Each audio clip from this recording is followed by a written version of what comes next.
আমরা সোনারগাঁওবাসী আসলে জানি না নারায়ণগঞ্জ জেলায় কবে থেকে কোটা সংস্কার আন্দোলন শুরু হয়েছিল, কিন্তু 5 তারিখের পরে গাইবীভাবে কিছু সমন্বয়কারী তৈরি হয়েছে সোনারগাঁও। যারা সংখ্যাগরিষ্ঠ দেখছেন আজকে এই জায়গায় দাঁড়িয়েছে, তারাই প্রকৃত সমন্বয়কারী না, তারাই আন্দোলনকারী। আমরা পরিচয় দিতে চাই না আমরা সমন্বয়কারী, আমরা আন্দোলনকারী। দেশের মানুষের জন্য, দেশের ছাত্রদের জন্য, অধিকার আদায়ের জন্য রাজপথে ছিলাম। আমরা হামলার শিকার হয়েছি, মামলার শিকার হয়েছি, রাজপথ থেকে আমরা বিতাড়িত হইনি। ঢাকা বিশ্ববিদ্যালয়ের ট্যাগ লাগিয়ে আমরা সোনারগাঁয়ে কোনো স্বৈরাচারী সৃষ্টি করিনি। সোনারগাঁয়ে কোনো ছাত্রলীগের মামাতো ভাইকে সমন্বয় পদে আনা হবে না। সাধারণ সম্পাদক সাগর আর হচ্ছে সভাপতি ছাত্রলীগের সাথে ছবি তুলে বলে ছবি তো তোলাই যেতে পারে। আপনি যে ছাত্রলীগের দোষর, আওয়ামী লীগের দোষর সোনারগাঁয়ের সাধারণ শিক্ষার্থীরা জেনে গেছে। আমাদের দাবি স্পষ্ট, এদেশের ছাত্ররা রক্ত, শ্রম এবং তাদের জীবন বাজি রেখেছে এই স্বৈরাচারদেরকে আবার অবতীর্ণ করার জন্য নয়, তাদেরকে বিতাড়িত করার জন্য এদেশের ছাত্র সমাজ রাজপথে ছিল। ছাত্রলীগের দোসররা যদি ভাবে তারা বৈষম্য বিরোধী ট্যাগ লাগিয়ে তারা আবার রাজপথে আসবে, এটা ভুল। সাহসীরা সংখ্যায় কম হতে পারে, কিন্তু দুর্বৃত্তদেরকে প্রতিহত করার জন্য তারাই যথেষ্ট। আমরা বলতে চাই, সোনারগাঁয়ে সর্বপ্রথম যে আন্দোলন শুরু হয়েছিল সেটা ডিগ্রি কলেজ থেকে, কিন্তু কোন ঢাকা বিশ্ববিদ্যালয়ের আয়তারা পায়তারার মাধ্যমে নয়। 5ই আগস্ট যখন দেশ স্বাধীন হলো, আমরা যখন রাজপথে বুলেটের সামনে দাঁড়িয়ে নেতৃত্ব দিচ্ছিলাম, বুলেটের সামনে বুক পেতে দিয়েছি, তখন কাউকে আমরা পাইনি।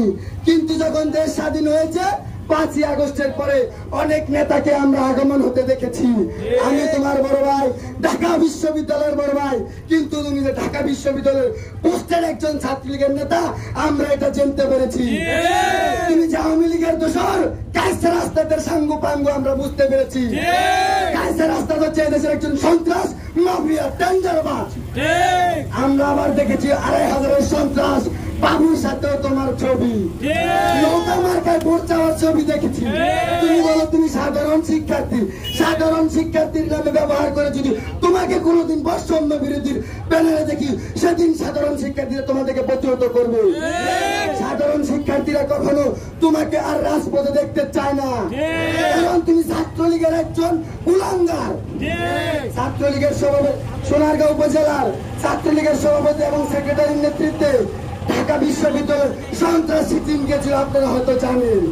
সেখানে গিয়ে তারা সাধারণ শিক্ষার্থীদের উপর হামলা করেছে।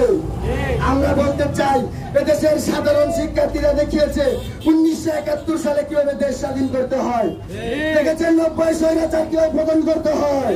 18 সালে নূর রাশেদরা দেখিয়েছে এদেশে কোটা সংস্কার আন্দোলন কিভাবে পুনরাবৃত্তি করতে হয়।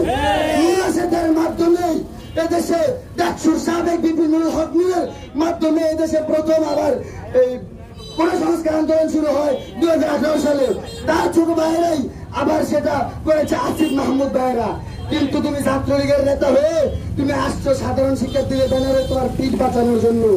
কারো পিঠ বাঁচানোর জন্য বৈষম্য বিরোধী ছাত্র আন্দোলন হয়নি, কারো পিঠ বাঁচাবে না বৈষম্য বিরোধী ছাত্র আন্দোলন। তারা দেশের নাগরিকের জন্য কাজ করেছে এবং সন্ত্রাসীদের বিরুদ্ধে সর্বদা কথা বলে গিয়েছে। আমরা বলতে চাই, এখনো সময় আছে, তুমি শুধরে যাও, না হলে দেশের সাধারণ শিক্ষার্থী, সোনারগাঁয়ের সকল বিশ্ববিদ্যালয় কলেজের শিক্ষার্থীদেরকে নিয়ে তোমাকে প্রতিহত করা হবে। আমরা বলতে চাই, কোন টেন্ডারবাজ, মাফিয়া, সন্ত্রাস, ছাত্রলীগ, যুবলীগ, আওয়ামী লীগ কেউ এদেশে থাকতে পারবে না সন্ত্রাসীগিরি করে। যদি তোমরা নিজের ভুল শুধরাতে পারো, এদেশের মানুষ বিবেচনা করবে তোমরা ক্ষমার যোগ্য হয়েছে কিনা। তার আগে যদি তোমরা অন্য অন্য দল কিংবা বৈষম্য বিরোধী ট্যাগ লাগিয়ে এদেশের মানুষের সাথে মিশ্রিত হতে চাও, কিন্তু সাধারণ শিক্ষার্থীরা বুঝে গেছে তোমরা যে আওয়ামী লীগের চেহারা। আমরা বলতে চাই, অতি শীঘ্রই তোমাকে এই সোনারগাঁয়ের ছাত্র সমাজ বয়কট করেছে, তুমি জানতে পেরেছো। তাই আমি বলবো, বৈষম্য বিরোধী ছাত্র আন্দোলনের ট্যাগ লাগিয়ে আর তোমাকে যেন রাজপথে না দেখা হয়। কারণ এই আন্দোলন সাধারণ শিক্ষার্থীদের রক্তে ঘাম ভেজা আন্দোলন। এই আন্দোলন সাধারণ শিক্ষার্থীদের শহীদের যে ভাইরা শহীদ হয়েছে তাদের বিনিময় হয়েছে।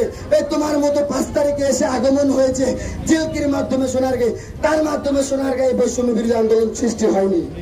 যারা আন্দোলন করেছে তোমার নেতৃত্ব করেনি, তারা দেশকে ভালোবেসে নিজের বিবেকের জাগ্রত ভূত থেকে তারা আন্দোলনে এসেছে।